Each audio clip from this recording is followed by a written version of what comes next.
Avez-vous remarqué?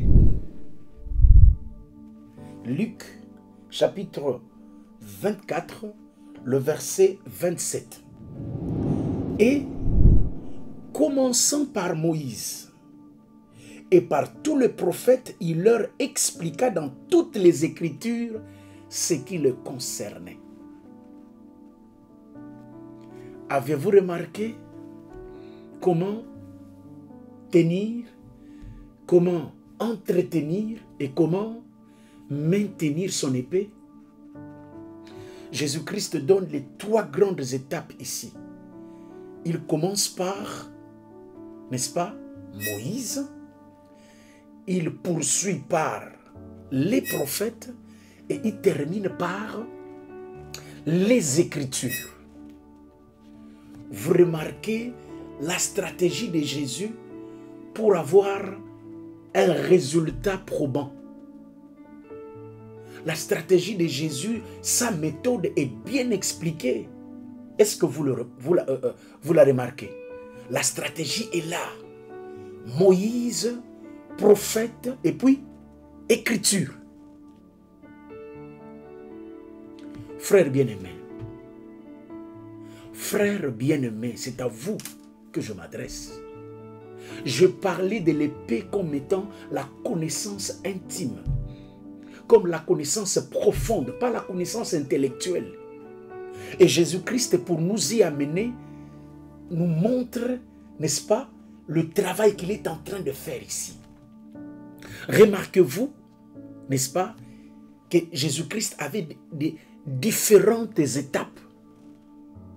Eh bien, aujourd'hui, par la grâce de Dieu, pendant ces 5 minutes, je vais vous donner 4 méthodes. La première méthode, c'est ce qu'on appelle le psach, on appelle la méthode simple, voilà, la lecture simple, lire ce qui est écrit là. La sémence, j'appelle ça la sémence.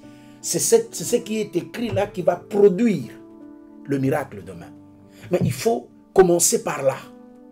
Si vous terminez la lecture, vous savez qu'il y a au-dessus de ces écrits, il y a aussi un autre livre qui ne se voit pas. Voilà pourquoi la deuxième étape, c'est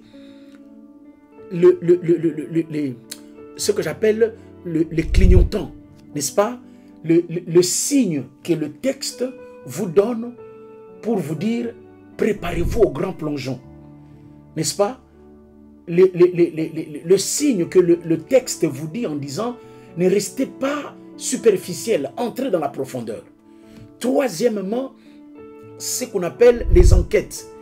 Aller faire des recherches pour savoir, n'est-ce pas, chercher ce que les autres, surtout le maître, ont écrit par rapport à ce que tu as lu. Et la 4e étape, c'est le sode, le secret, la clé. Remarquez-vous, n'est-ce pas, ce que nous appelons pendant ces textes, ces moments, le pasteur apprend-moi. Remarquez-vous que Moïse, 5 livres, je vous apprends. Remarquez-vous que les prophètes, 8 livres. Remarquez-vous que les Écritures, 11 livres, ça fait 24 livres. 24 vieillards, n'est-ce pas? Quand vous lisez 24 vieillards, les vieillards ne sont pas des gens barbus, non, non, non, non, non. Ce sont des gens qui ont la connaissance du livre, n'est-ce pas?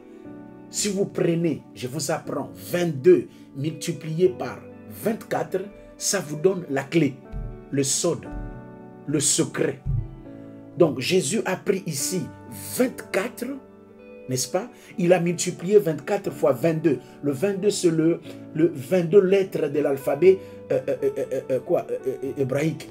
Multiplié, quand le lettre vous traverse comme ça, dans le 24 livres, votre intelligence s'ouvre. Et vous avez la vie à ce moment-là. La parole de Dieu devient l'épée, n'est-ce pas, qui vous permettra, quand vous allez parler, vous puissiez libérer la vie. Remarquez-vous, c'est là que Jésus commence par Moïse, il passe par les prophètes et il termine par les Écritures. Que Dieu